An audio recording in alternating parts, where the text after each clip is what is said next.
लड़ो पढ़ाई करने को और पढ़ो समाज बदलने को। हमारे देश का कोई विश्वविद्यालय दुनिया के टॉप 300 में है क्या? नहीं है। वो थोड़ा बहुत लेके IIT IIM वाले जाते हैं, बाकी यूनिवर्सिटीज कहाँ हैं? कहीं नहीं है। और वहां की एजुकेशन फ्री होती है। हमारे यहाँ एजुकेशन बाजार में बिकने के लिए छोड़ दी गई है। एक नाम है न्यू एजुकेशन पॉलिसी में, जिसका नाम है सेल्फ फाइनेंस कोर्स। उस कोर्स को अब इंप्लीमेंट किया जाएगा जो कोर्स बाजार में बिके। तो खरीदेगा कौन? जिसके जेब में पैसा होगा। 90% पॉपुलेशन एजुकेशन से बाहर हो गई। वो 90% कौन लोग हैं? वो 90% 80 करोड़ वो लोग हैं जिनके लिए जिले इलाही ने कह दिया है अगले 5 साल तक 5 किलो अनाज फ्री में मिलता रहेगा। समझ रहे हैं? फ्री में अनाज देना था, फ्री में गेहूं देना था, या फ्री में एजुकेशन देनी थी, फैसला आपको करना है। 5 किलो अनाज की कीमत होगी 150 रुपया और उस पर आपका वोट लिया जाता है। हम कहते हैं पूरे देश के लोगों को इक्वल एजुकेशन और फ्री एजुकेशन दे दो। 5 किलो क्या 50 किलो अनाज पैदा करने की हुनर वो अपने आप डेवलप कर लेगा। मैं अपने इलाके का फर्स्ट जनरेशन व्यक्ति हूं जो किसी सेंट्रल यूनिवर्सिटी तक पहुंच पाया। और फर्स्ट जनरेशन वालों के लिए एजुकेशन का मतलब यह होता था कि सब कुछ कुर्बान करके हम पढ़ाई करते थे, क्योंकि हम अगर लौट कर फेल होकर गए तो एजुकेशन से भरोसा लोगों का उठ जाएगा। बेटा बेटी के बड़े होने पर लोग कहेंगे तुरंत इसको मजदूरी कराओ। एजुकेशन से क्या मिलता है? अब तो नौकरी भी नहीं मिलती। क्या एजुकेशन ये हो गई हमारे देश की? और इस देश में किसी को चिंता नहीं है। गांव में गरीब कमजोर मजलूम के बच्चे मिड डे मील का खाना खाने जाते हैं उनके स्कूलों में। जो मिड डे मील में गया जहां टीचर नहीं है, जहां एजुकेशन नहीं हुई, और एक वही बच्चा कॉन्वेंट स्कूल में गया जिसकी एक महीने की फीस 15,000, 20,000, 30,000, 40,000 है। क्या दोनों फेयर कंपटीशन में कभी भी एक पैरेलल खड़े हो पाएंगे? इसका मतलब भारत बढ़ गया कि नहीं?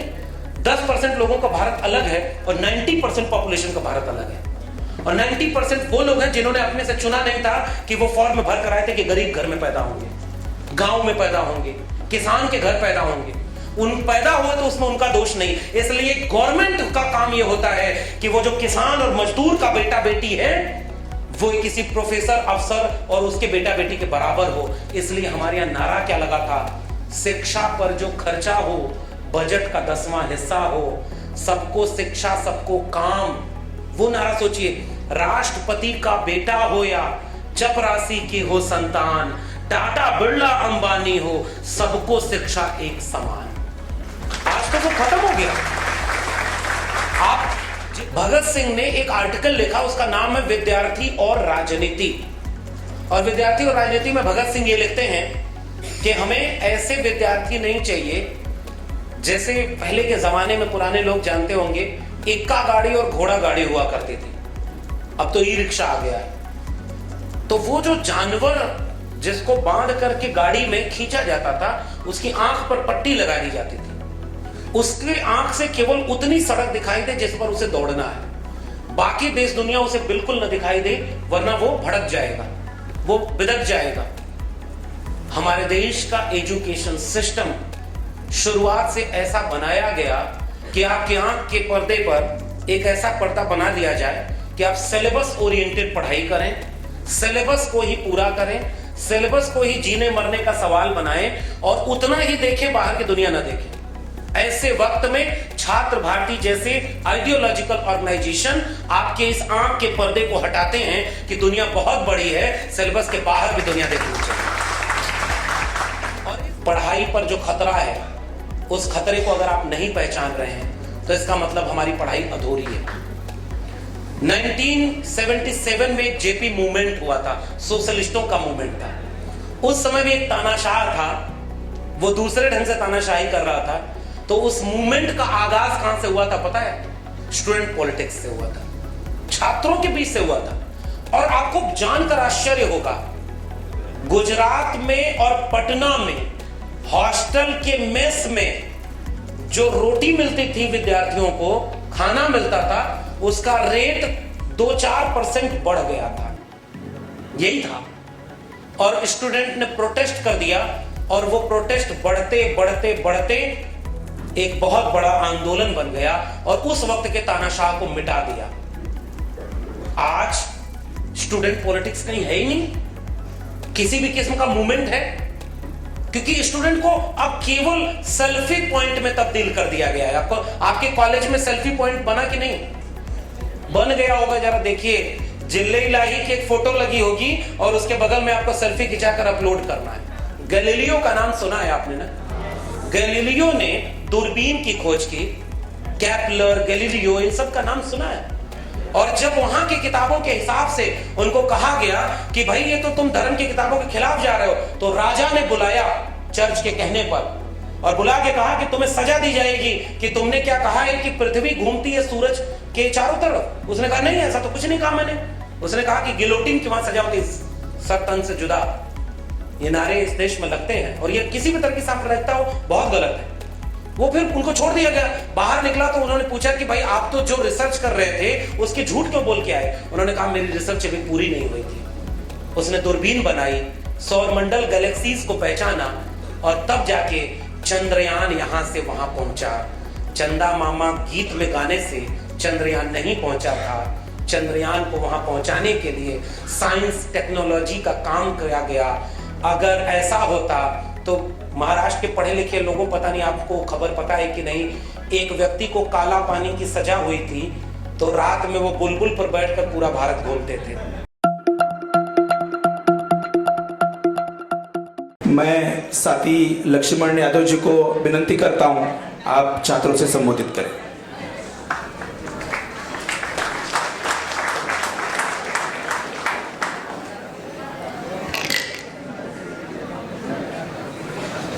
शुक्रिया सुचिन जी।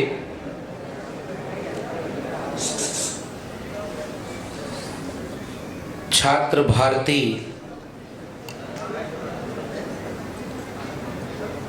के इस जलसे में 40वें राज्य अधिवेशन में आए हुए अब सभी लोगों का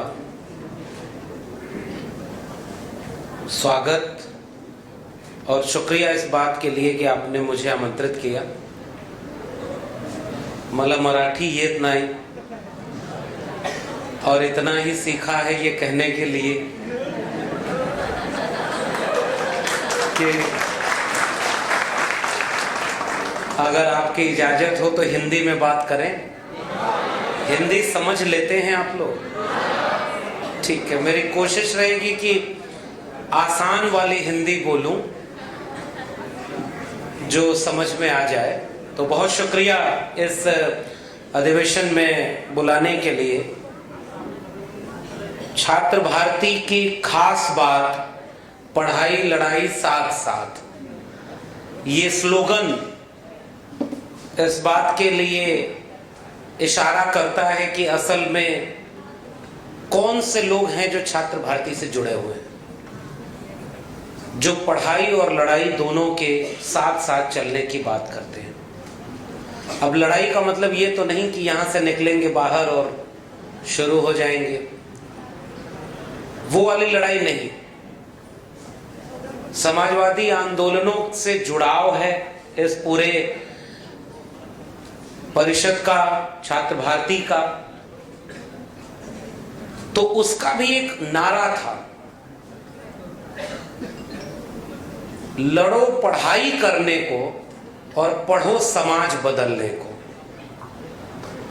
मुझे लग रहा है कि उसी से जुड़ा हुआ ये जो लड़ाई इसमें लिखी हुई है, वो लड़ाई पढ़ाई के लिए हो और पढ़ाई लड़ाई मिल करके एक बेहतर समाज बना सके। मैं दिल्ली विश्वविद्यालय में तकरीबन 14 साल मैंने वहां पढ़ाया और लगभग इसी उम्र के नौजवान हुआ करते थे। स्कूल से पास आउट होकर के सीधे डिग्री कॉलेज में भी आए, तो आप सब लगभग ग्रेजुएशन और उससे ऊपर के ही छात्र होंगे जो इस छात्र परिषद में शामिल हैं। तो जब अपने डिग्री कॉलेजेस में जब गए होंगे तो ये समझ में आया होगा कि वो जो सिनेमा में दिखाया जाता है स्कूल और कॉलेज, असल में वैसा नहीं होता। बहुत सारे लोग इस उम्मीद में गए होंगे, लेकिन ऐसा सिनेमाई जीवन जिंदगी में होता नहीं। वहां की मुश्किलें अलग हैं, वहां की हकीकत अलग है। छात्र परिषद, छात्र भारती, आप सब छात्र भारती से जुड़े हैं और छात्र भारती संगठन से जुड़े होने का आप क्या समझते होंगे? मतलब ये मुझे उम्मीद है कि आप समझ करके इससे जुड़े होंगे कि हम इस संगठन से जुड़ रहे हैं तो इसके पीछे एक मकसद होगा। हम अपने जीवन में ऐसे तमाम काम करते हैं जो सिलेबस से बाहर की दुनिया से भी हमें जोड़ता है, और जब भी सिलेबस के बाहर की दुनिया आप देखेंगे तो उसमें छात्र, शिक्षक और प्रोफेसर का एक अलग ओहदा है। अभी हमारे परिचय में बोला गया कि हमने ये कहा कि त्रिशूल और तलवार के दौर में हम कलम और किताब बचाने की बात करते हैं। तो ये कलम और किताब बचाने की बात क्यों करते हैं? इसका मतलब है कि कलम और किताब पर कुछ खतरा है, ये तो आप समझ रहे हैं। तो अगर इस उम्र में लगभग 18 साल से ऊपर की उम्र के बाद आप सबको वोटिंग राइट मिल जाता है, मिलता है ना, आप वोट देते हैं और आपके वोट से कोई देश का पीएम बनता है, पता है आपको? हालांकि पहले सिस्टम ऐसा नहीं है। सिस्टम ये होना चाहिए कि आप एमपी चुनते हैं, मेंबर ऑफ पार्लियामेंट, और उनमें जिस खेमे के लोग ज्यादा होते हैं वो मिलकर के एक पीएम चुनते हैं। अब थोड़ा पॉलिटिक्स बदल गई है, पहले एक पीएम चुना हुआ है, अब वही चेहरा देख करके आपको वोट देना होता है। लेकिन आप सोचिए कि 18 साल से ऊपर आप इतना बड़ा काम करने के लिए तैयार हैं कि आप वोट देकर के पूरे देश को कौन चलाएगा ये कौन डिसाइड कर रहा है? आप। और आपका सिलेबस कौन डिसाइड कर रहा है? आपकी फीस कितनी होगी कौन डिसाइड कर रहा है? वो पॉलिटिक्स। तो मुझे लग रहा है कि एक पॉलिटिक्स को लेकर के वो समझदारी छात्र संगठनों के बाहर जो कॉमन स्टूडेंट्स हैं, प्रोफेसर्स हैं, उनकी अलग होगी कि no we don't like politics. हमारे यहां तो कुछ बच्चे ऐसे आते हैं वो कहते हैं कि आई हेट पॉलिटिक्स। घर से भी फैमिली मेंबर्स ये कह के भेजते हैं कि हम आपको पढ़ने भेज रहे, चुपचाप पढ़ाई करना है, किसी ऑर्गेनाइजेशन से नहीं जुड़ना है, किसी पॉलिटिकल या सोशल एक्टिविटीज में भाई पार्ट नहीं बनना है। लेकिन वो सब छोड़ करके आपने एक ऑर्गेनाइजेशन का पार्ट बनना चुन लिया है। छात्र भारती के आप पार्ट हैं, क्यों? कभी ये सवाल आपने पूछा अपने से?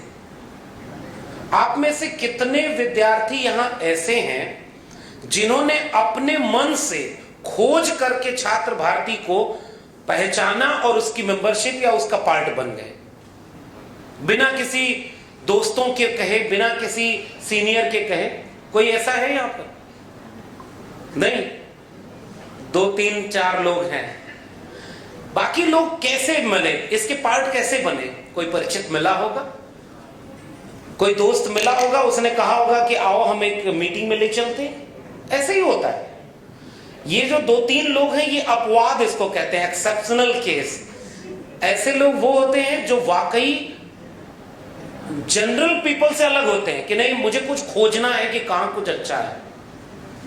अच्छा ये होता है कि हम सारे लोगों को ऐसी तालीम दे पाते कि वो पहचाने कि कहां अच्छी चीज है और उससे जुड़ जाए। लेकिन हम सब जुड़ते हैं, क्यों जुड़े? एक आइडियोलॉजी के साथ जुड़े, एक विचार के साथ जुड़े, और उस विचार में ये कहते हैं कि आप कलम और किताब बचाने की बात करते हैं। अभी मैं जैसे ही आया, बाहर कुछ छात्र भारती के स्टूडेंट थे, वो स्लोगन रेज कर रहे थे। वो एक स्लोगन तो यही था, छात्र भारती की खास बात, लड़ाई पढ़ाई साथ साथ। एक और स्लोगन था, याद है आपको? कौन सा स्लोगन अभी आप लगा रहे थे? लड़ेंगे जीतेंगे, और आजादी वाला भी। अब मैं यहां से अपनी एक बात कहना चाहता हूं, इन स्लोगन्स का क्या इंपॉर्टेंस है? नारे क्यों बनाए जाते हैं? आपको सबसे पुराना नारा कौन सा याद होगा जो पुराने इतिहास में हो? कोई नारा याद है आपको? इनकलाब जिंदाबाद। ये नारा किसने दिया था? ना, हसरत मोहानी। भगत सिंह ने इसको जिंदा किया, एक तरह से उसको जुनून भरा। इनकलाब जिंदाबाद हसरत मोहानी का दिया हुआ नारा ही है। और कोई नारा?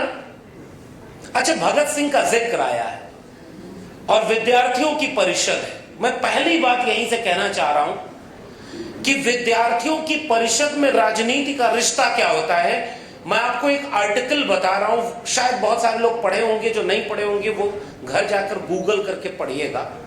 आप अपनी मोबाइल का जितना इस्तेमाल रील्स देखने में करते होंगे, उसका थोड़ा सा हिस्सा आप अपने गूगल पे इस आर्टिकल को पढ़ने में लगाइएगा। उसका नाम ही है विद्यार्थी और राजनीति। 2-3 पन्ने का आर्टिकल है और वो आर्टिकल कब लिखा गया? जब भारत गुलाम था।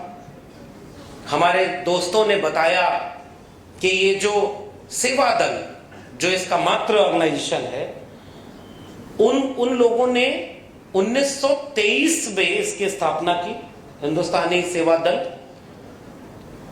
और 2023 लगभग 100 साल, और छात्र भारती का 40वां राज्य अधिवेशन। आज से 100 साल पहले का भारत कैसा रहा होगा? वहां के स्टूडेंट को क्या पॉलिटिक्स करने की बात कही जाती होगी? उस समय तो और मुश्किल था। उस समय की पॉलिटिक्स क्या थी जो भगत सिंह कर रहे थे? वो तो और खतरनाक पॉलिटिक्स से आपको जेल में डाला जाता, आपके ऊपर केस मुकदमा होता। लेकिन क्यों भगत सिंह ने इतनी कम उम्र में ये सब कुछ कर लिया? भगत सिंह के बारे में तो आप जानते होंगे, मैं उम्मीद करता हूं छात्र भारती के वैचारिक लोग यहां हैं। भगत सिंह ने एक आर्टिकल लिखा, उसका नाम है विद्यार्थी और राजनीति। और विद्यार्थी और राजनीति में भगत सिंह ये लिखते हैं कि हमें ऐसे विद्यार्थी नहीं चाहिए जैसे पहले के जमाने में पुराने लोग जानते होंगे, इक्का गाड़ी और घोड़ा गाड़ी हुआ करती थी। अब तो ई रिक्शा आ गया है। तो वो जो जानवर जिसको बांध करके गाड़ी में खींचा जाता था, उसकी आंख पर पट्टी लगा दी जाती थी। उसके आंख से केवल उतनी सड़क दिखाई दे जिस पर उसे दौड़ना है, बाकी देश दुनिया उसे बिल्कुल न दिखाई दे, वरना वो भड़क जाएगा, वो बिदक जाएगा। हमारे देश का एजुकेशन सिस्टम शुरुआत से ऐसा बनाया गया कि आपके आंख के पर्दे पर एक ऐसा पर्दा बना दिया जाए कि आप सिलेबस ओरिएंटेड पढ़ाई करें, सिलेबस को ही पूरा करें, सिलेबस को ही जीने मरने का सवाल बनाएं और उतना ही देखें, बाहर की दुनिया न देखें। ऐसे वक्त में छात्र भारती जैसे आइडियोलॉजिकल ऑर्गेनाइजेशन आपके इस आंख के पर्दे को हटाते हैं कि दुनिया बहुत बड़ी है, सिलेबस के बाहर भी दुनिया देखनी चाहिए। और इसलिए ऐसे ऑर्गेनाइजेशन की बहुत अहमियत होती है। मैं अपने क्लास के विद्यार्थियों से एक सवाल पूछा करता था और आपसे भी पूछता हूं, पढ़ाई और इस पढ़ाई लड़ाई के बाद मिलने वाली पढ़ाई की कीमत क्या है? नौकरी, यही ना है हकीकत। देखो यही है। हमारी क्लास में भी हम जब पूछते थे कि आप क्यों पढ़ाई कर रहे हैं, तो वो कहते थे नॉलेज के लिए पढ़ाई कर रहे हैं। तो हमने कहा उसके पढ़ाई के बाद क्या करेंगे? कहे अच्छी जॉब मिल जाए। तो हमने कहा कि फिर सेंटर पॉइंट क्या है, नॉलेज या जॉब? तो वो कहते सर ऑब्वियसली जॉब। तो इसका मतलब अगर जॉब पाने के लिए पढ़ाई की अहमियत है तो आप अपनी डिग्रियां तख्ती की तरह गले में लटका कर तो नहीं घूमते। यहां जितने लोग बैठे हैं उनमें से 10th में 12th में किसके कितने नंबर थे वो यहां चेहरे पर लिखवाया तो नहीं गया। वो तो कहीं डिग्रियां पीछे बैग में रखी होंगी। उनकी कीमत फिर क्या थी? उनकी कीमत केवल इतनी रही होगी कि वो अगली क्लास में एडमिशन के लिए काम आ गई होंगी। इससे ज्यादा उनकी कीमत क्या है? लेकिन हमारे देश में एजुकेशन सिस्टम को कागज पर डिग्रियों के रूप में दर्ज किए गए आंकड़े की तरह तब्दील कर दिया गया। और पूरी पढ़ाई इस तरह से करवाई जा रही है कि आप केवल रट करके डिग्रियां जुटाते रहिए और डिग्रियों के बल पर आप अपनी पढ़ाई को सेलिब्रेट करते रहिए।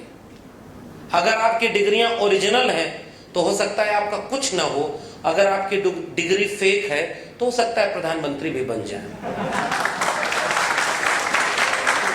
तो असल में हम ऐसे वक्त में ये पढ़ाई और एजुकेशन, पढ़ाई लड़ाई की बात कर रहे हैं जब सबसे ज्यादा खतरे में अगर पूरे देश में कोई चीज है तो वो एजुकेशन सिस्टम है, सबसे ज्यादा खतरनाक है।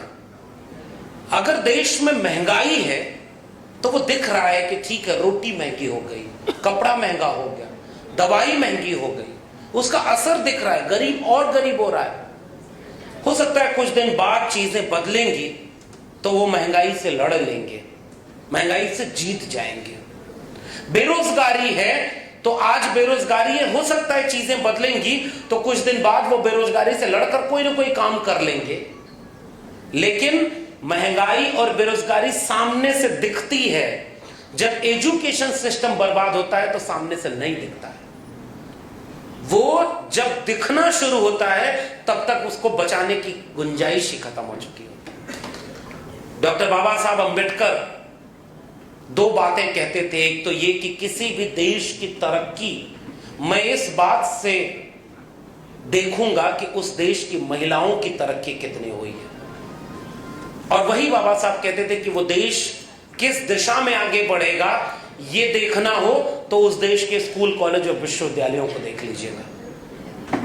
आपके देश के अगर स्कूल, कॉलेज, विश्वविद्यालय अच्छी दिशा में जा रहे हैं तब तो वो देश बेहतर दिशा में जा रहा है।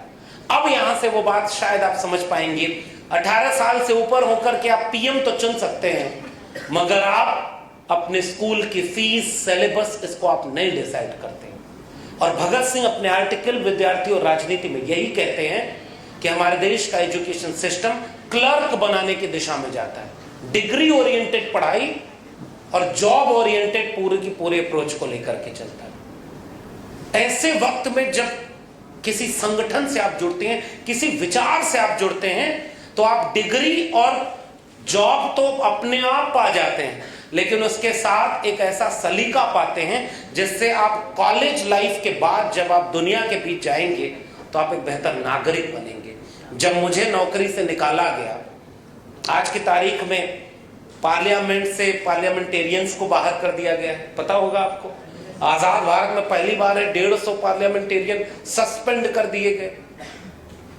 आज की तारीख में जो बड़े बड़े गोल्ड मेडल दिलाने वाले पहलवान खिलाड़ी थे, उनको खेल का मैदान छोड़ना पड़ा है, यह भी आपको पता होगा। और आज की तारीख में हमारे जैसे प्रोफेसर को नौकरी छोड़नी पड़ी क्योंकि वो जो तानाशाह बैठा हुआ है उसकी आइडिया से हमारा आइडिया मेल नहीं खाता, तो उसने कहा कि आप नहीं पढ़ा सकते। फिर मैं आपसे एक सवाल करता हूं, आप छात्र लोग हैं, जिस शब्द में ही यूनिवर्सिटी में यूनिवर्स जुड़ा हुआ है, तो यूनिवर्स का मतलब क्या है? ग्लोबल नॉलेज के सेंटर होंगे वो। इसका मतलब एक आइडियोलॉजी की बात नहीं होगी, वहां मल्टीपल आइडियोलॉजी की बात होगी। आपको सिलेबस पढ़ाया जाता है तो हर चीज उसमें बताई जाती है। और इस तरह से आज देश में सबसे बड़ा खतरा यह आ गया है कि अब आपके कैंपस सिलेबस एक आइडियोलॉजी के ऊपर थोपे जा रहे हैं। और छात्र भारती जिस मदर ऑर्गेनाइजेशन से जुड़ी हुई है, जिससे हमारा भी एक रिश्ता है सोशलिस्ट आइडियोलॉजी का, वो सोशलिस्ट आइडियोलॉजी क्या कहती है? रोटी कपड़ा सस्ती हो और दवा पढ़ाई मुफ्ती हो। ये सबसे महत्वपूर्ण नारा है। इसका मतलब क्या है? रोटी कपड़ा इतना सस्ता हो कि किसी की जेब में पैसा नहीं है तो भी उसे उसका पेट भर सके और उसके बदन पर कपड़ा, और दवा और पढ़ाई और दवाई दोनों मुफ्त होनी चाहिए। क्यों मुफ्त होनी चाहिए? क्योंकि किसी की जेब में पैसा है या नहीं है इससे तय नहीं हो जाए कि उसको एजुकेशन अच्छी मिलेगी या नहीं मिलेगी, उसके बीमारी में इलाज मिलेगा या नहीं। एक वेलफेयर स्टेट की ये रिस्पॉन्सिबिलिटी है कि वो अपने हर एक सिटीजन को पढ़ाई दवाई फ्री ऑफ कॉस्ट दे। और ये सोशलिस्ट आइडियोलॉजी है। और मुझे लगता है कि ये हमारी सबसे बुनियादी बात है। अब आप यहां से आज की रियलिटी को देखिए। भगत सिंह अपने आर्टिकल में कहते हैं विद्यार्थी और राजनीति में कि डॉक्टर राम मनोहर लोहिया हमारे सोशलिस्ट मूवमेंट के एक बड़े आइकॉन, आपने नाम सुना होगा डॉक्टर राम मनोहर लोहिया का। डॉक्टर राम मनोहर लोहिया कहते हैं कि अगर अच्छे लोग राजनीति में नहीं आएंगे तो वो बुरे लोगों की राजनीति के शिकार बनेंगे। समझ पा रहे हैं ना इस बात को? वैक्यूम तो कहीं होता नहीं, अगर अच्छे लोग कहीं नहीं आ रहे तो बुरे लोगों की राजनीति के शिकार होंगे।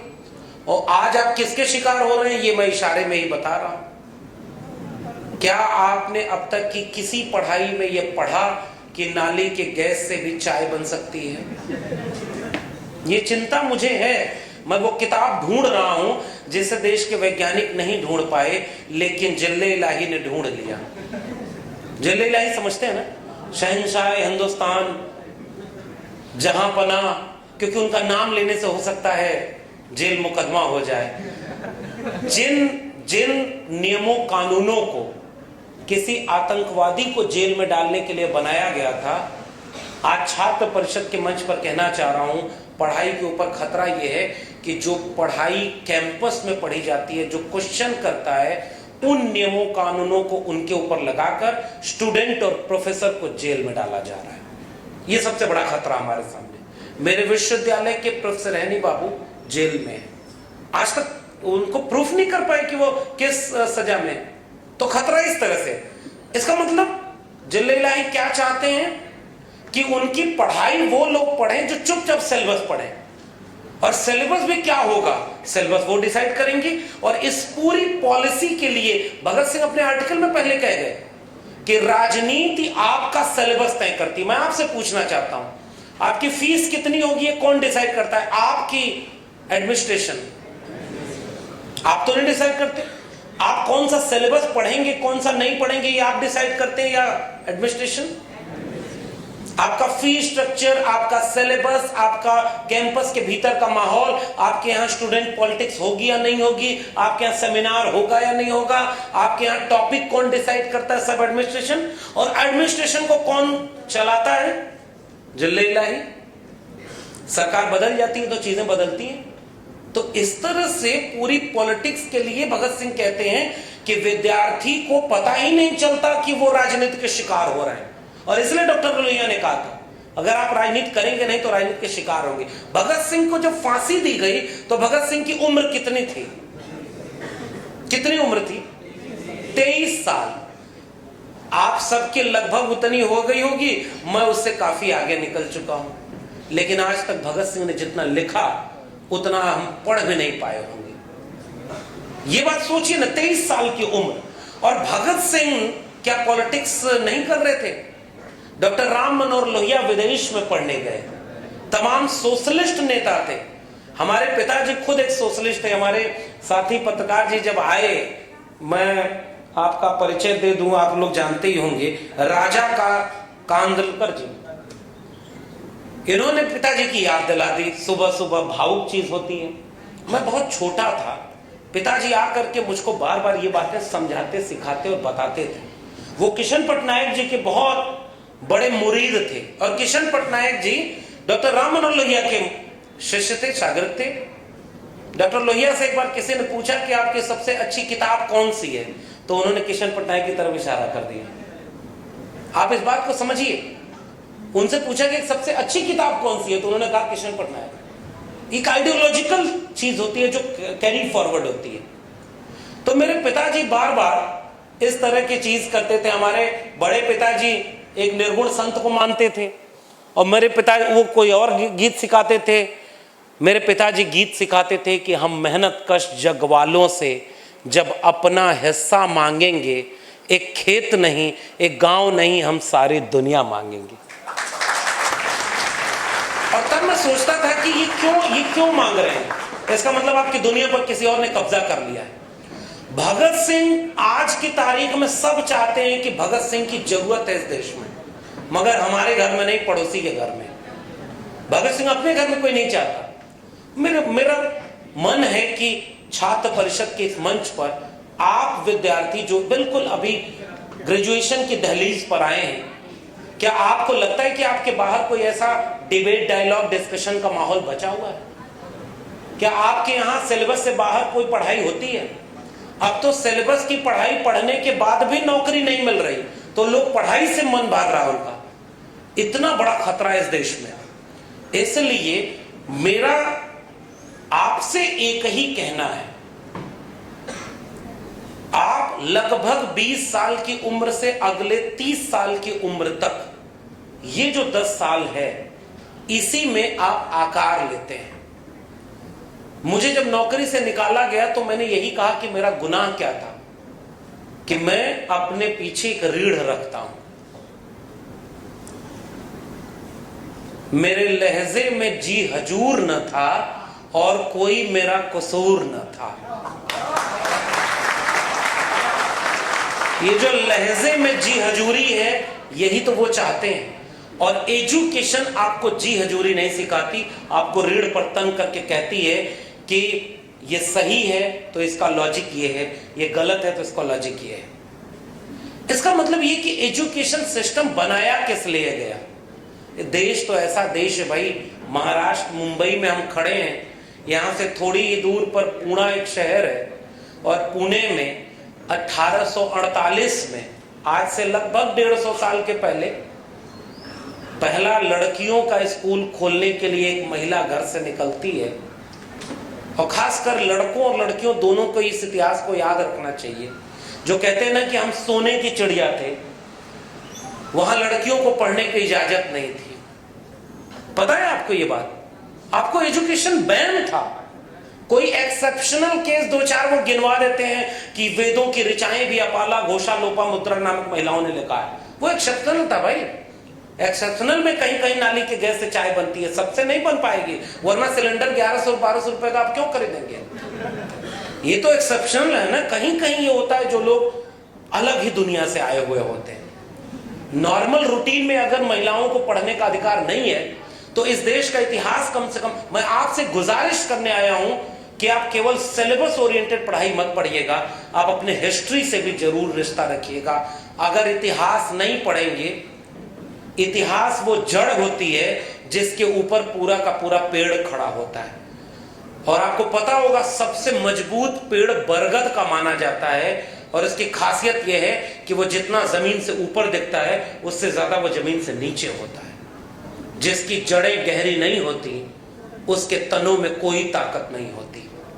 और आपकी जड़ें, आपका हिस्ट्री, आपका एजुकेशन और आपकी आइडियोलॉजी है। और मैं आपसे एक ही गुजारिश करके जा रहा हूं, आप में से किसी ने भगत सिंह की जीवनी पढ़ी है? नहीं पढ़ी होगी। आपने राम मनोहर लोहिया की जीवनी पढ़ी है? नहीं पढ़ी। अब वो कल्चर ही खत्म हो गया। मैं शिकायत भी कर रहा हूं और मैं अपनी क्लास में भी शिकायत करता था। आपने अभी आखिरी में किसी की जीवनी पढ़ी है? जीवनी मतलब समझ रहे हैं ना, ऑटोबायोग्राफी किसी की पढ़ी है? नहीं पढ़ते। कल्चर खत्म हो रहा है क्योंकि अब रील्स आ गया है, अब तो मोए मोए चल रहा है। तो इसलिए मैं कहने आया हूं, ये जो बदल रहा है कल्चर, ये तो आप खूब एंजॉय करो, ये उम्र है एंजॉय करने की।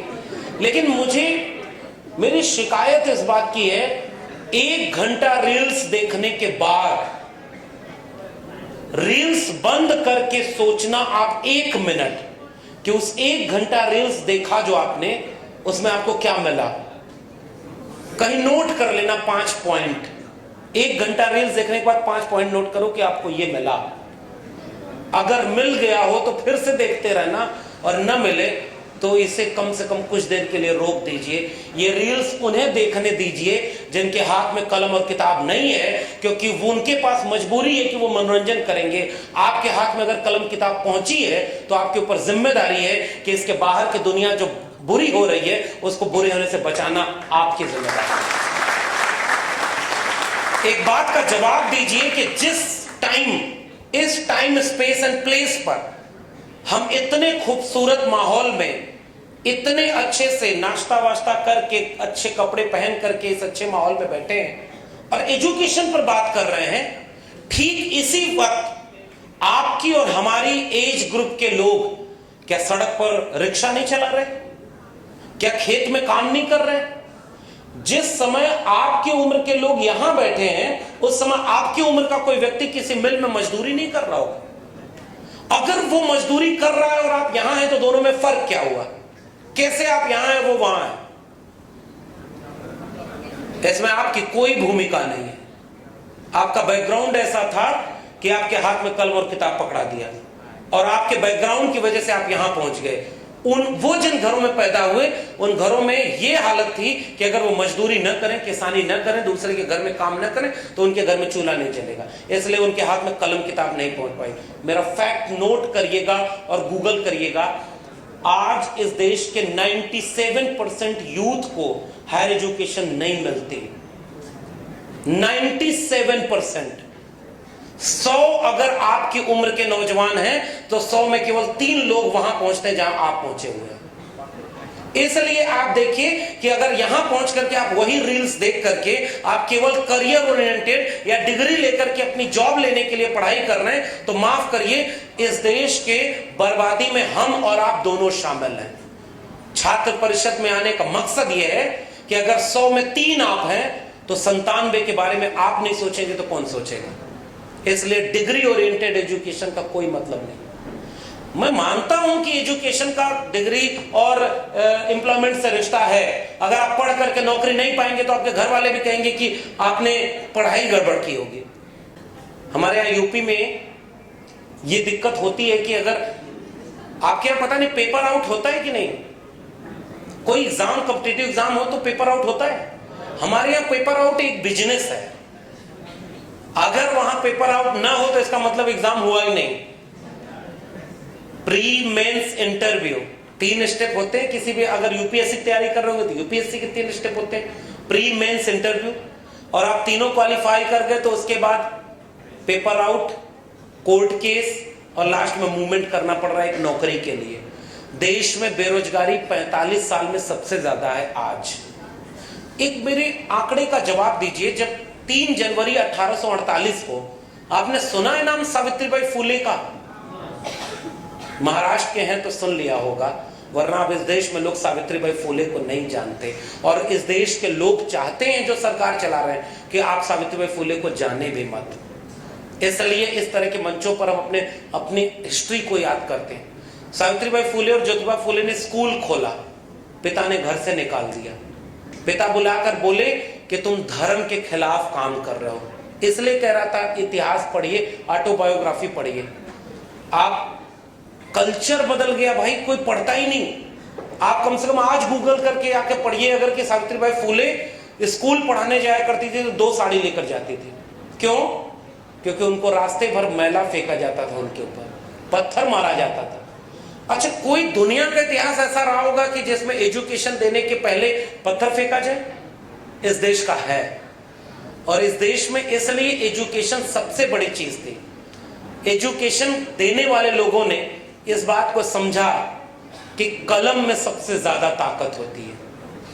अमन बेच देंगे, चमन बेच देंगे, कलम के सिपाही अगर सो गए तो वतन के सिपाही वतन बेच देंगे। और इसलिए कलम के सिपाहियों के बीच में मैं खड़ा हूं और आपसे 2-3 पॉइंट्स में गुजारिश कर रहा हूं, फिर हमारे बाकी स्पीकर्स अपनी बात रखेंगे। पॉइंट नंबर 1, पढ़ाई पर जो खतरा है, उस खतरे को अगर आप नहीं पहचान रहे हैं तो इसका मतलब हमारी पढ़ाई अधूरी है। 1977 में एक जेपी मूवमेंट हुआ था, सोशलिस्टों का मूवमेंट था। उस समय भी एक तानाशाह था, वो दूसरे ढंग से तानाशाही कर रहा था। तो उस मूवमेंट का आगाज कहां से हुआ था पता है? स्टूडेंट पॉलिटिक्स से हुआ था, छात्रों के बीच से हुआ था। और आपको जानकर आश्चर्य होगा, मेरी हिंदी समझ पा रहे हैं ना? गुजरात में और पटना में हॉस्टल के मेस में जो रोटी मिलती थी विद्यार्थियों को, खाना मिलता था, उसका रेट 2-4% बढ़ गया था। यही था।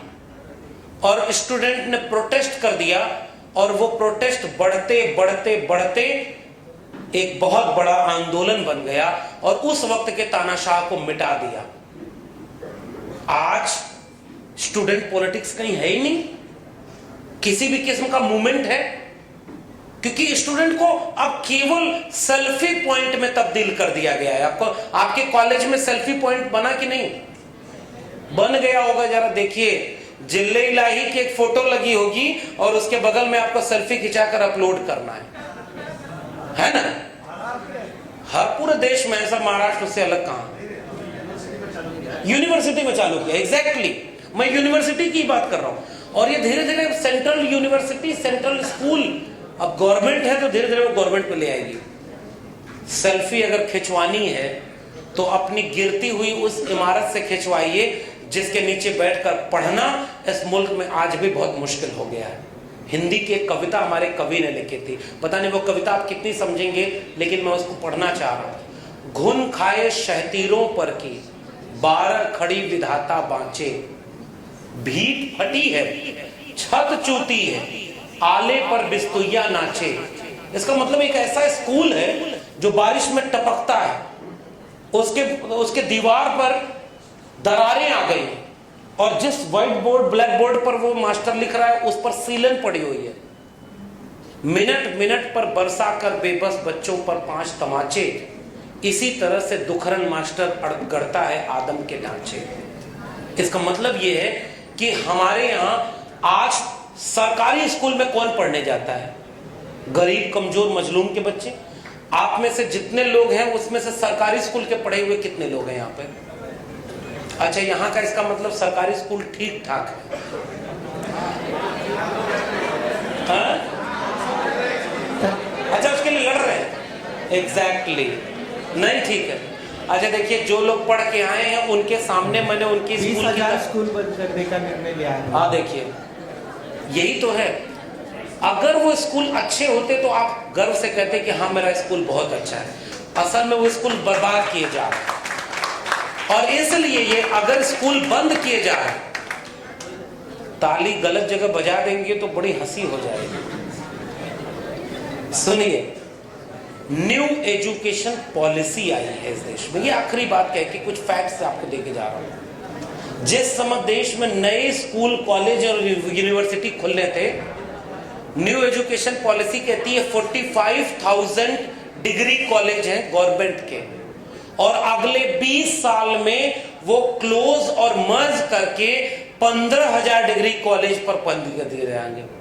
यानी कहां नए स्कूल कॉलेज खोलना है वहां पुराने वाले बंद किए जाएंगे। It's called new education policy. और ये क्लियर कर रही है कि न्यू एजुकेशन पॉलिसी का मतलब ये है सबको एजुकेशन नहीं मिलेगी। सोशलिस्ट मूवमेंट का, इन भारत के संविधान, कॉन्स्टिट्यूशन ऑफ इंडिया का यही मकसद है कि आखिरी व्यक्ति तक कलम और किताब तो पहुंचे। तो मुझे लग रहा है कि सबसे बड़ी चिंता इस देश में एजुकेशन बचाने की होनी चाहिए। न्यू एजुकेशन पॉलिसी कहती है कि 40% सिलेबस ऑनलाइन मोड में चला जाएगा। ऑनलाइन मोड में आप जैसे रील्स देखते हैं उसी पर आपको सिलेबस का एक लिंक आएगा, आप उस टीचर को देखेंगे, नोट्स बनाएंगे और उसके बाद एग्जाम देकर पास हो जाएंगे। उस रील्स वाले टीचर से क्या आप कोई क्वेश्चन पूछ पाएंगे? डिबेट, डायलॉग, डिस्कशन का पूरा मुद्दा खत्म। और लेकिन मैं चिंता जता रहा हूं क्योंकि 20 साल के नौजवान फ्रांस में थे, तो अब भारत का तो मैंने बता दिया 1977 का। फ्रांस में जब थे तो वहां इसी तरह से एजुकेशन को कोलैप्स किया गया, वहां के स्टूडेंट सड़कों पर उतर गए थे।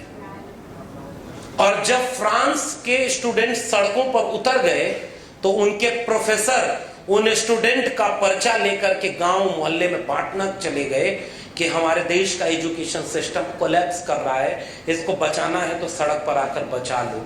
आज इस देश में एजुकेशन बजट कम कर दिया गया है और रक्षा का बजट बढ़ा दिया गया है। हथियार खरीदने पर हमारा देश अगर 100 रुपए खर्च करता है तो कलम खरीदने पर 10 रुपए भी खर्च नहीं कर रहा है। और ये चिंता मैं आपके सामने शेयर करके जा रहा हूं। भले ही आपकी इस उम्र में आपको लगे कि इससे हमारा क्या, हम तो 3 साल के लिए ग्रेजुएशन करने आए, 2 साल में पोस्ट ग्रेजुएशन कर लेंगे, उसके बाद कहीं जॉब लेके चले जाएंगे। अगर आपके घर में कोई भाई बहन छोटा होगा तो उसका तो फर्क पड़ेगा। आपका कल बीवी बच्चे होंगे तो आप 20 साल 25 साल बाद अगर आपके बच्चे पढ़ने आएंगे, उनके लिए वो कलम कितनी महंगी हो चुकी होगी। इसलिए फर्क पड़ता है। एक कविता है कि जब वो मजदूरों के लिए आए तो मैं नहीं बोला, और इसलिए नहीं बोला क्योंकि मैं मजदूर नहीं था। फिर वो किसानों के लिए आए तब मैं नहीं बोला क्योंकि तब मैं किसान नहीं था। फिर वो गरीबों के लिए आए, मैं नहीं बोला क्योंकि मैं गरीब भी नहीं था। फिर वो मेरे लिए आए, तब बोलने वाला कोई बचा ही नहीं था। हमारे देश में आज मंदिर और मस्जिद के नाम पर लड़ाई क्यों कामयाब है? क्योंकि एजुकेशन खराब है। एजुकेशन अच्छी होती तो क्या इस देश में दंगा का माहौल बनता? व्हाट्सएप फॉरवर्ड पढ़ करके आज आपके मोबाइल पर एक मैसेज आ जाए यहीं बैठे बैठे कि आपका धर्म खतरे में है। समझिएगा, इशारा समझिएगा। और ये हो रहा है, आप भी समझ रहे हैं ना। आपके मोबाइल पर एक ग्रुप में मैसेज आ जाए कि आपका धर्म खतरे में है और फला धर्म वाले लोग अब बहुत तेजी से आपके ऊपर हमला कर रहे हैं, आओ, तो आप तुरंत दौड़ के भाग जाएंगे, कहां आना है बताओ, और तलवार हाथ में ले लेंगे। लेकिन अगर आप एजुकेटेड हैं, आप छात्र भारती से जुड़े हैं, आप किसी स्कूल कॉलेज यूनिवर्सिटी से जुड़े हैं, और कोई व्हाट्सएप मैसेज आएगा कि आपका धर्म खतरे में है, तो आप कहेंगे कब ये हुआ? आप नीचे पूछेंगे ना किससे खतरे में है। फिर उधर से मैसेज आएगा पता नहीं है, तो हमें भी किसी ने भेजा था, हमने आगे भेज दिया। फिर आप कहेंगे भाई फेक मैसेज मत फैलाओ, धर्म खतरे में नहीं, कलम और किताब खतरे में है। और जिस दिन एजुकेशन इस देश में होता तो क्या धर्म के नाम पर लड़ाई होती? और अगर धर्म के नाम पर लड़ाई नहीं होगी तो नेता को कुर्सी कैसे मिलेगी? तो नेता चाहेगा कि धर्म के नाम पर लड़ाई रुके या बढ़े? आप बताइए। वो धर्म के नाम पर लड़ाई बढ़ाना चाहेगा कि कम करना चाहेगा? और अगर धर्म के नाम पर उसे लड़ाई बढ़ानी है तो क्या चीज खत्म करनी है? एजुकेशन।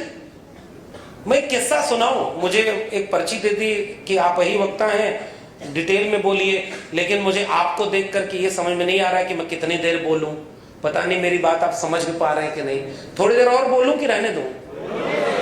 हाँ, ऐसे बोलना पड़ता है क्योंकि इतना संस्कार तो है ही। सबके सामने थोड़ी का देने हो गया आप चलो जाओ। पढ़े लिखे लोगों की यही समझदारी होती है कि सामने से देखकर थोड़े ही आप कहेंगे कि ऐसे कैसे। तो एक किस्सा सुनाता हूं एजुकेशन का।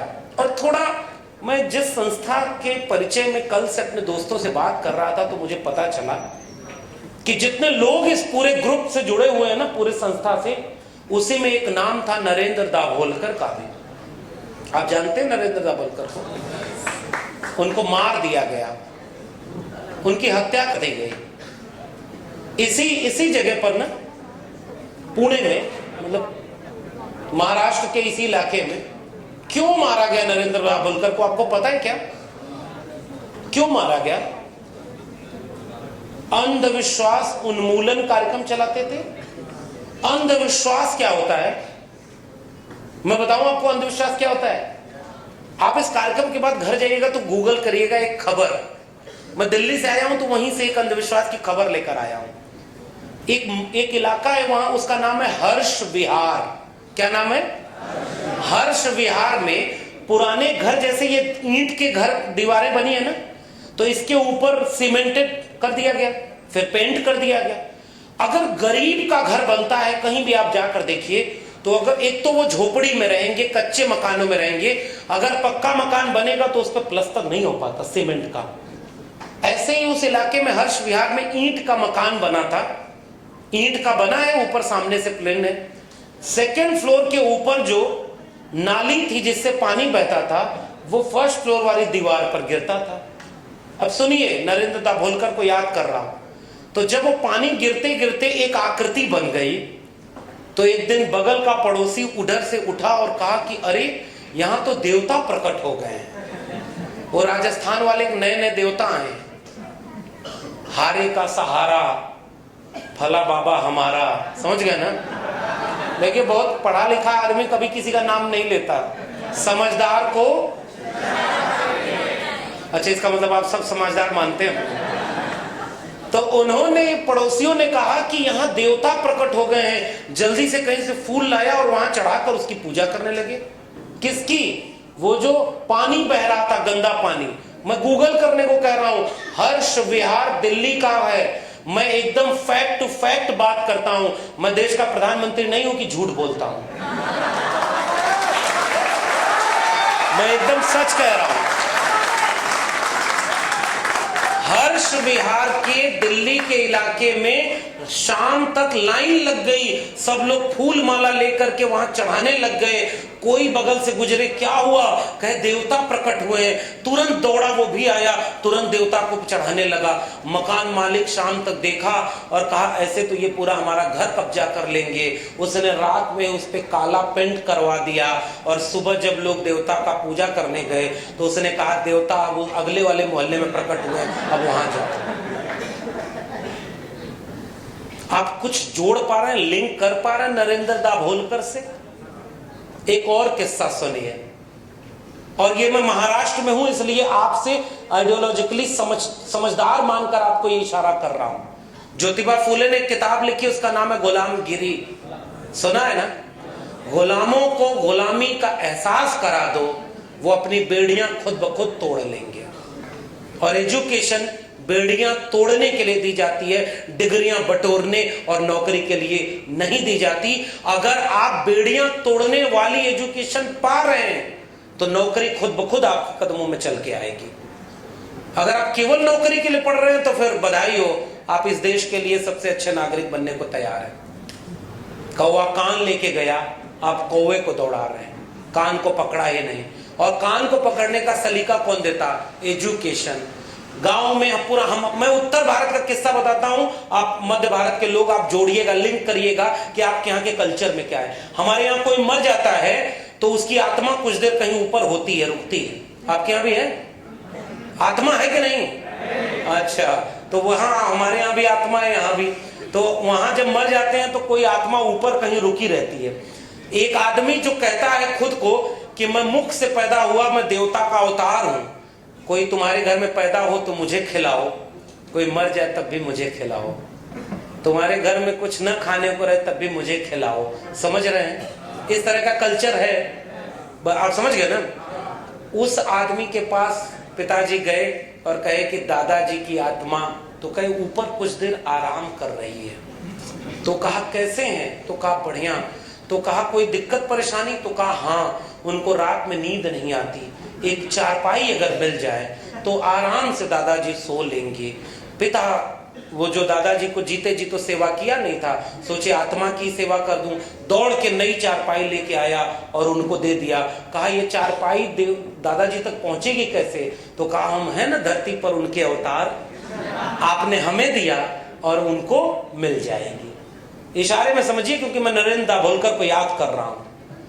वो चारपाई लेके वो व्यक्ति चला गया, कुछ दिन बाद आया, पिताजी ने फिर पूछा दादाजी की आत्मा कैसी है? वो कहे बढ़िया, एकदम बिंदास, नई वाली चारपाई पर बड़ी अच्छी नींद आती है। कहा कोई और मुश्किल? कहा थोड़ी दिक्कत है, उनको मार्केट जाने में बहुत परेशानी होती है, सुबह शाम बाजार नहीं जा पाते।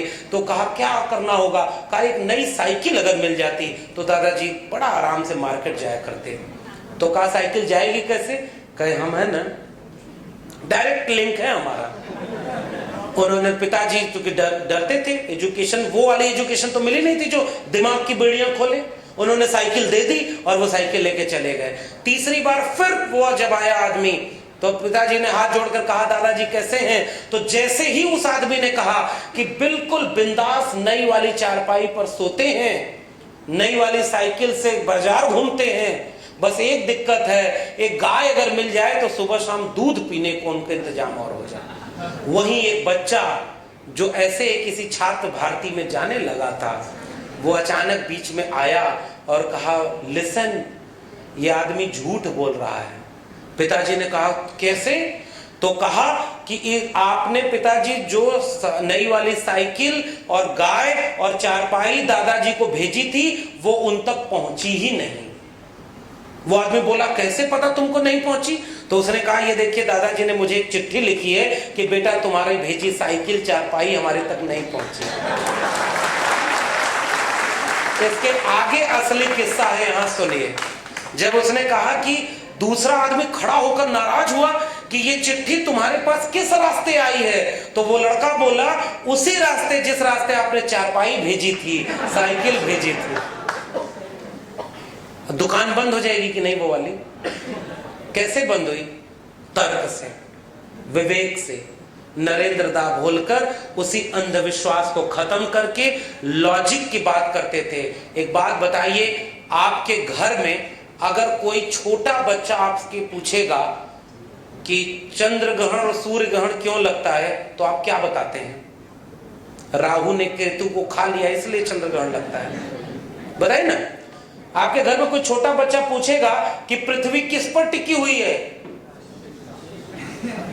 मैं बता दिया, तो आप क्या बताते हैं?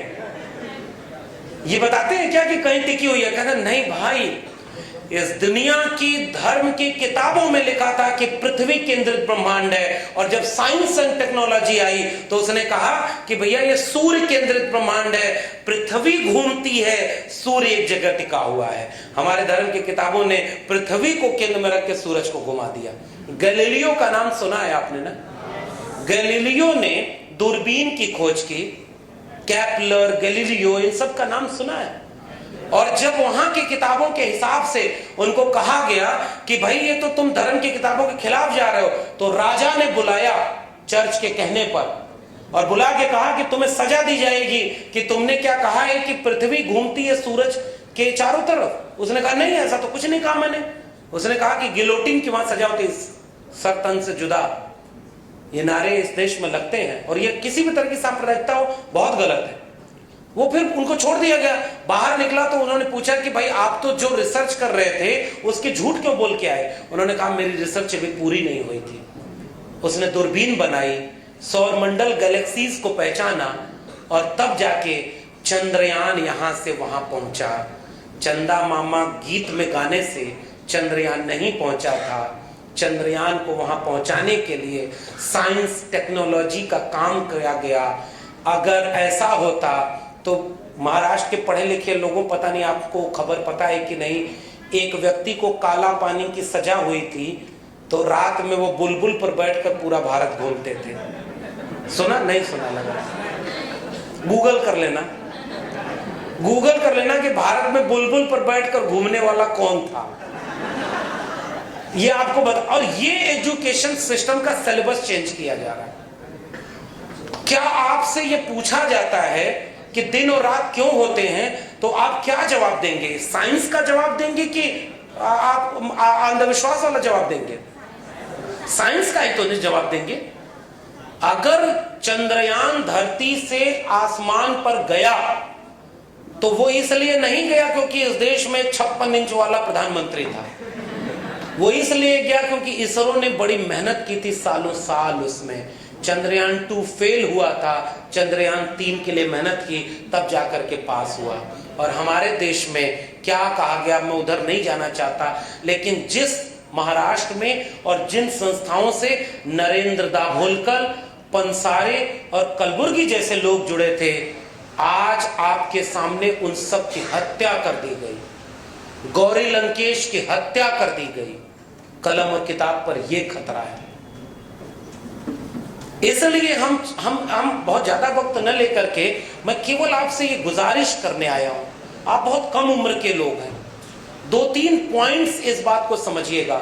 न्यू एजुकेशन पॉलिसी कहती है कि पहले गवर्नमेंट का जिम्मेदारी है कि गवर्नमेंट फंड देगी स्कूल, कॉलेज और यूनिवर्सिटीज चलाने के लिए। उसका नाम हुआ करता था यूजीसी, यूनिवर्सिटी ग्रांट कमीशन। वो ग्रांट देगी। किसका पैसा सरकार के पास होता है? सरकार के पास किसका पैसा होता है? हमारा। आप घर में एक माचिस खरीदते हैं तो भी आप टैक्स देते हैं, डायरेक्ट टैक्स हो या इनडायरेक्ट टैक्स हो। सरकार का पैसा नहीं होता, सरकार अपने घर से नहीं लाती, लेकिन वो सरकार का पैसा इसलिए दिया गया, समाजवादी आंदोलन का नारा था, मिटे गरीबी और अमीरी, मिटे चाकरी और मजबूरी, दो बातें हैं मोटी मोटी, हमें चाहिए इज्जत रोटी। ये नारा था हमारा। वो बराबरी का सम्मान। और महाराष्ट्र के नौजवान विद्यार्थियों, आपको राजस्थान का एक बच्चा इंद्र मेघवाल याद है क्या? गूगल इसे भी कर लेना। उसके स्कूल में पानी का मटका छूने पर उसके शिक्षक ने इतना मारा कि वो मर गया। आपको रोहित वेमुला याद है क्या? उसकी सांस्थानिक हत्या हम कहते हैं की गई। आपको डॉक्टर पायल तड़वी याद है क्या, जो आपके ही आसपास की कहीं थी? क्यों एजुकेशन सिस्टम डेमोक्रेटाइज नहीं हो पाया? क्योंकि वहां डिबेट, डायलॉग, डिस्कशन नहीं है। एजुकेशन आपको, आपकी कॉन्शियसनेस को बढ़ाती है। वो एक आदमी, हमारे यहाँ कहावत है, एक आदमी खजूर पर चढ़ गया तो ऊपर से नीचे देखा तो उसे डर लगा कि अब नीचे कैसे उतरे। तो उसने एक देवता को याद किया कि अगर मैं नीचे उतर जाऊंगा तो इस मंगलवार आपको 1 किलो लड्डू चढ़ाऊंगा। थोड़ी हिम्मत इधर उधर जुटाया, आधा उतर गया। फिर आधा उतरने के बाद कहा कि देखो आजकल गरीबी बहुत है, भूखमरी है, मैं आधा किलो लड्डू चढ़ाऊंगा, देवता जी आप उतने में खुश हो जाना। फिर थोड़ा हिम्मत मिली, इधर उधर किया। फिर जब और 1/3 बचा तो उसके बाद कहा कि हर मंगलवार आपके यहाँ इतना लड्डू तो चढ़ता ही है, मैं अगर 250 ग्राम मतलब 250 ग्राम चढ़ा दूं, इतने में ही खुश हो जाना। और वो करते करते नीचे जमीन पर उतरा, कान पकड़कर उठक बैठक किया कि आज से न पेड़ पर चढ़ूंगा और न आपको लड्डू। ये कैसे चेतना आई? ये समझदारी कॉमन सेंस एजुकेशन देती है। एजुकेशन बेड़ियां तोड़ती है। एक लड़की 14 साल की थी, मुक्ता सालवे, आप सब 20 साल के हो। आप, मैं जानता हूं, मैं यहां बोल रहा हूं, हो सकता है कुछ लैंग्वेज प्रॉब्लम हो, लेकिन बहुत सारे लोग मोबाइल चला रहे हैं। कुछ लोग जाके कह रहे हैं वॉलंटियर कि नहीं तुम सुनो उन्हें। असल में हम तो हायर एजुकेशन वाले हैं ना, हमारे यहाँ 2 दरवाजे होते हैं, एक पीछे दरवाजा होता है, एक आगे। हम चाहते हैं कि जिन विद्यार्थियों को हमारी बात नहीं पसंद आ रही वो पीछे से चले जाएं, क्योंकि जबरदस्ती किसी को आप नहीं पढ़ा सकते, नहीं बदल सकते। अगर जो हमारी बातों से नहीं बदल पाएगा वो हमारे डराने और धमकाने से नहीं सुधरेगा। यही बात हमें इस मुल्क के तानाशाह को समझानी है, जो कानून और हथियार से सोचता है कि मैं देश को जीत लेंगे। मेरा कहना केवल ये है कि हम उस 14 साल की, मैं हिस्ट्री ढेर सारी आपको बता रहा हूं। क्यों? क्योंकि आप हिस्ट्री नहीं पढ़ते। और आप हिस्ट्री नहीं पढ़ते क्योंकि आपको एकदम आज सिखाया जाता है, जल्दी से कुछ रील्स आ गया। पहले 5 दिन का क्रिकेट मैच होता था, लोग 5 दिन का क्रिकेट मैच, टेस्ट मैच देखते थे।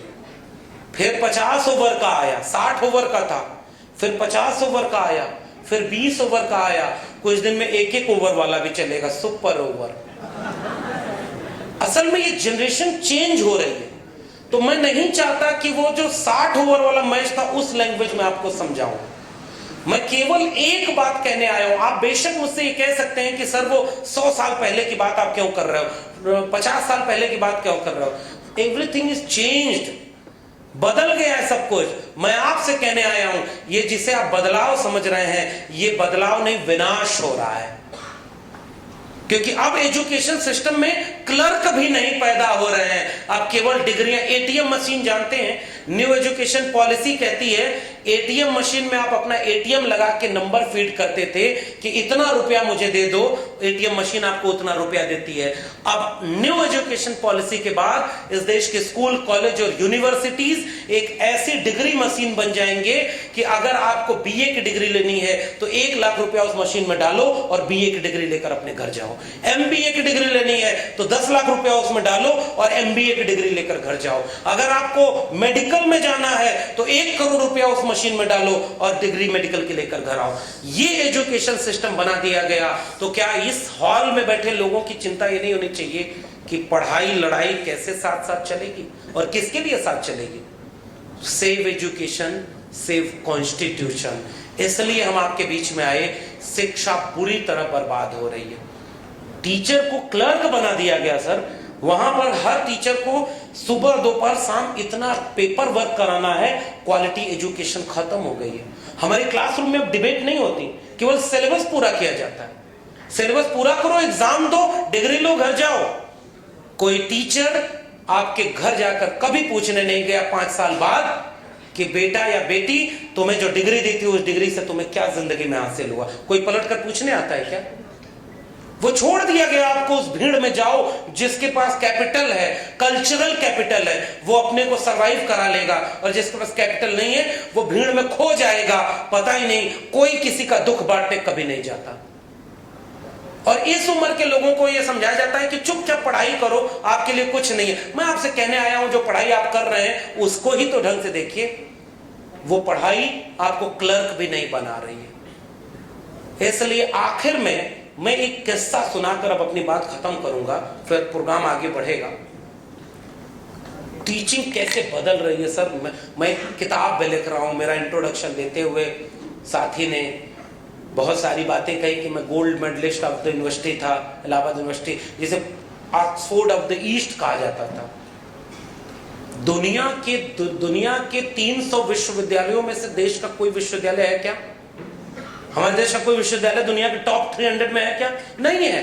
वो थोड़ा बहुत लेके IIT IIM वाले जाते हैं, बाकी यूनिवर्सिटीज कहां हैं? कहीं नहीं है। और वहां की एजुकेशन फ्री होती है। हमारे यहाँ एजुकेशन बाजार में बिकने के लिए छोड़ दी गई है। एक नाम है न्यू एजुकेशन पॉलिसी में, जिसका नाम है सेल्फ फाइनेंस कोर्स। उस कोर्स को अब इंप्लीमेंट किया जाएगा। जो कोर्स बाजार में बिके तो खरीदेगा कौन? जिसके जेब में पैसा होगा। 90% पॉपुलेशन एजुकेशन से बाहर हो गई। वो 90% कौन लोग हैं? वो 90% 80 करोड़ वो लोग हैं जिनके लिए जिले इलाही ने कह दिया है अगले 5 साल तक 5 किलो अनाज फ्री में मिलता रहेगा। समझ रहे हैं? फ्री में अनाज देना था, फ्री में गेहूं देना था, या फ्री में एजुकेशन देनी थी, फैसला आपको करना है। 5 किलो अनाज की कीमत होगी 150 रुपया, और उस पर आपका वोट लिया जाता है। हम कहते हैं पूरे देश के लोगों को इक्वल एजुकेशन और फ्री एजुकेशन दे दो। 5 किलो क्या 50 किलो अनाज पैदा करने की हुनर वो अपने आप डेवलप कर लेगा। हमारे पहले की पीढ़ी के ये पुराने हमारे सीनियर लोग बैठे हुए हैं। आज से 50 साल पहले घर में गरीब भी कोई होता था तो वो जेब में 1 रुपया बचाता था कि अपने किसी बेटा या बेटी का स्कूल में एडमिशन करा दे। और फर्स्ट जनरेशन कितने लोग हैं जो यहां पर बैठे हुए? फर्स्ट जनरेशन यहां तक पहुंचे, जिनके मदर फादर में कोई नहीं यहां पहुंच पाया था। अभी भी कम से कम 5-10% लोग हैं यहां पर। मैं अपने इलाके का फर्स्ट जनरेशन व्यक्ति हूं जो किसी सेंट्रल यूनिवर्सिटी तक पहुंच पाया। और फर्स्ट जनरेशन वालों के लिए एजुकेशन का मतलब यह होता था कि सब कुछ कुर्बान करके हम पढ़ाई करते थे, क्योंकि हम अगर लौट कर फेल होकर गए तो एजुकेशन से भरोसा लोगों का उठ जाएगा। बेटा बेटी के बड़े होने पर लोग कहेंगे तुरंत इसको मजदूरी कराओ। एजुकेशन से क्या मिलता है? अब तो नौकरी भी नहीं मिलती। क्या एजुकेशन ये हो गई हमारे देश की? और इस देश में किसी को चिंता नहीं है। गांव में गरीब कमजोर मजलूम के बच्चे मिड डे मील का खाना खाने जाते हैं उनके स्कूलों में। जो मिड डे मील में गया जहां टीचर नहीं है, जहां एजुकेशन नहीं हुई, और एक वही बच्चा कॉन्वेंट स्कूल में गया जिसकी 1 महीने की फीस 15,000, 20,000, 30,000, 40,000 है। क्या दोनों फेयर कंपटीशन में कभी भी एक पैरेलल खड़े हो पाएंगे? इसका मतलब भारत बढ़ गया कि नहीं? 10% लोगों का भारत अलग है और 90% पॉपुलेशन का भारत अलग है। और 90% वो लोग हैं जिन्होंने अपने से चुना नहीं था कि वो फॉर्म में भर कर आए थे कि गरीब घर में पैदा होंगे, गांव में पैदा होंगे, किसान के घर पैदा होंगे। उन पैदा हुए तो उसमें उनका दोष नहीं। इसलिए गवर्नमेंट का काम यह होता है कि वो जो किसान और मजदूर का बेटा बेटी है वो किसी प्रोफेसर, अफसर और उसके बेटा बेटी के बराबर हो। इसलिए हमारे यहां नारा क्या लगा था? शिक्षा पर जो खर्चा हो बजट का 10वां हिस्सा हो, सबको शिक्षा सबको काम, वो नारा सोचिए। राष्ट्रपति का बेटा हो या चपरासी की हो संतान, टाटा बिरला अंबानी हो, सबको शिक्षा एक समान। आज तो वो खत्म हो गया। आप जितने नेता अधिकारी बिजनेसमैन हैं उनके बच्चे किस स्कूल में पढ़ते हैं और गरीब किसान मजदूर के बच्चे किस स्कूल में पढ़ते हैं? जब दोनों स्कूलों की हालत एक साथ यहां पर सामने आईने की तरह रखिएगा, आपको नजर आ जाएगा यह देश कितना तेजी से बर्बाद होता जा रहा है। और इसलिए आपको मैं बधाई देता हूं कि छात्र भारती 40वां अधिवेशन, इतने साल पुराना ऑर्गेनाइजेशन इसलिए जिंदा होगा क्योंकि ये उसूलों की बात करता है। और जब उसूलों पे बात आए, हमारा शायर लिखता है, जो उसूलों पे आंच आए तो टकराना जरूरी है, अगर जिंदा हो तो जिंदा नजर आना जरूरी है। और आप वो व्यक्ति हैं जिनको सब कुछ करना। मैं फिर से ये बात कह के जा रहा हूं, आपके हाथ में मोबाइल थे जिस पर आप अभी रील्स देख रहे थे। आपकी उम्र का एक बेटा या बेटी जिस समय मजदूरी कर रहा था उसके हाथ में मोबाइल भी नहीं थी। उस मोबाइल का सदुपयोग या दुरुपयोग आपके हाथ में है। आप उस पर रील्स देख करके अपने को एंजॉय करेंगे या उस पर कोई ऐसी चीज पढ़ करके नरेंद्र दाभोलकर के सपनों का अधूरा जो हिस्सा रह गया उसे आगे बढ़ाने के लिए छात्र भारती का मिशन आगे बढ़ाएंगे। ये चुनना आपको है। इसलिए मुझे लगता है इतनी मेहनत करके यह सेमिनार किया जा रहा है। आप भी जुड़े हैं तो अपने बेशकीमती टाइम निकाल करके यहां बैठे हैं ना, इतने सिंसियर तो आप हैं। तो आइए, जिससे उम्मीद ज्यादा होती है उसी से हम ज्यादा हसरत भी पालते हैं। आप ही बचा सकते हैं इस देश को। आप और हम मिल करके अगर एजुकेशन बचा पाएंगे, न्यू एजुकेशन पॉलिसी के सामने ये चीज चुनौती है, अगर एजुकेशन बचेगी। वो आखिरी किस्सा बताकर जा रहा हूं। मेरी क्लास में एक बच्चा था, वो हर दिन पीछे बैठकर सोने लगे। जैसे मैं पढ़ाना शुरू करूं, जैसे आप लोग कुछ इधर उधर करते रहते हैं, तो वैसे वो सो जाए। एक दो बार मैंने उसे जगाया। तीसरे दिन मैंने उसे देखा और चुपचाप वहां जाके खड़ा हो गया, तो वो एकदम डर गया। तो मैंने कहा कि तुम क्यों सोते हो? उसने कहा सर अब कभी नहीं सोएंगे। हमने कहा तुम बताओ क्या करते हो यहां से जाने के बाद? कहा नहीं बताएंगे। अभी आखिरी बात कह रहा हूं, इससे समझिएगा किसके सपनों का भारत बनना था और किसके सपनों का भारत बन रहा है। उसने कहा कि मैं नहीं बता सकता सर। मैंने कहा तुम क्लास के बाद मुझसे मिलना। क्लास ओवर हुई, सारे बच्चे चले गए। वो स्टूडेंट मेरे पास बचते बचते आया और ऐसे हाथ जोड़ के बोला कि सर अब कभी नहीं सोऊंगा। मैंने कहा कोई बात नहीं, मैं उस पर बात ही नहीं कर रहा, मैं तुम्हें ये बताओ कि तुम यहाँ से जाने के बाद क्या करते हो। उसने कहा कोई छोड़ दीजिए सर, मैं बताना नहीं चाहता, बताने लायक नहीं है। मैंने कहा तुम अपने टीचर से नहीं बता सकते, अपने प्रोफेसर से नहीं बता पाओगे, तो किससे बताओगे? उसको जैसे ही मैंने कन्विंस किया, उसने कहा कि सर मैं कॉलेज से लौटने के बाद 2 बजे से रात को 12 बजे तक ढाबे पर काम करता हूँ, सुबह 4 बजे से अखबार बांटता हूँ, 8 बजे तक दोनों काम करता हूँ। मेरे 2 छोटे छोटे भाई बहन हैं, पिता नहीं है, माँ बीमार रहती है, मुझे ही पूरा परिवार चलाना है, लेकिन मैं पढ़ाई नहीं छोड़ना चाहता। मुझे बहुत नींद आती है, फिर भी सोचता हूँ आपकी क्लास में रोज अगर आके बैठा रहूँगा तो थोड़ा ही सही ज्ञान मिलता रहेगा। अगर मैं कॉलेज बंद कर दूंगा तो मेरी पढ़ाई छूट जाएगी और फिर मैं नहीं चाहता कि मेरे बाद वाली पीढ़ियाँ भी ऐसे ही मजदूर बन जाएं। आप कल्पना करिए, वो बच्चा 4-5 साल बाद जब पीएचडी में एडमिशन ले लिया जेआरएफ क्वालिफाई करके, तो मिठाई का डिब्बा लाया और उसने केवल इतना बोला कि सर जब आपने मुझे बाहर मिलने को बुलाया था तो मैंने सोच लिया था कि अगर आप मुझे डांटेंगे तो मैं स्कूल कॉलेज आना बंद कर दूंगा, लेकिन आपने उस दिन जो मुझे सहारा दिया, आज मैं देखिए अपने पैर पर खड़ा हो गया। इस बात में तारीफ मेरी नहीं है, इस बात में तारीफ उस बच्चे की है जिसने इतनी मेहनत करने के बाद भी पढ़ाई नहीं छोड़ी और वो कामयाब हो गया। मैं उस बच्चे को आज भी उसकी आंखों को याद करते हुए ये कहना चाहता हूँ, ऐसे जाने कितने राहुल जो थे, उसका नाम, उसके सपने ऐसे ही कहीं चूर हो रहे हैं। कम उम्र में लड़कियों को कहा जा रहा है कि अब तुम एजुकेशन लेके क्या करोगे, तुम शादी कर लो। मैं उनसे भी कहना चाह रहा हूं, लड़कियां बाहर निकलकर पढ़ नहीं पाई, सावित्रीबाई फुले को याद रखिएगा, जब तक अपने पैर पर खड़े न हो जाइए, लड़ जाइएगा कि हम तब तक शादी नहीं करेंगे। और लड़कों को तो दोनों तरफ का सुधारना है। बाहर की दुनिया जितनी बुरी है उसको बुरा बनाने में हमारा ही रोल है। हमें संस्कार है। अब इस छात्र भारती का कॉन्सेप्ट क्या लिखा हुआ है, विज्ञान युगातील विद्यार्थ्यांची समतावादी संगठना।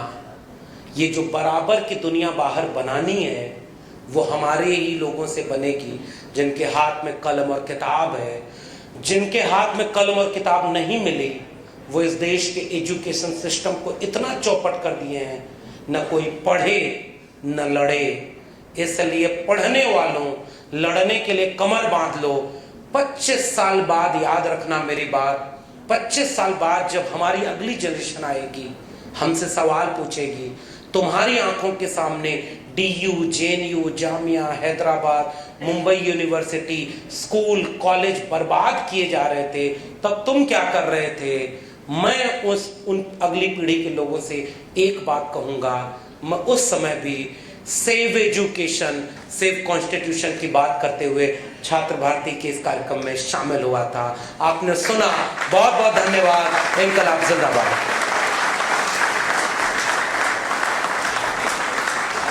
हमारे ये छात्र भारती के सब स्टूडेंट्स को आपने जो महत्वपूर्ण बात कही कि आवाज उठाओ, बात करो, बोलो, इसके लिए मैं आपका बहुत बहुत धन्यवाद व्यक्त करती हूँ।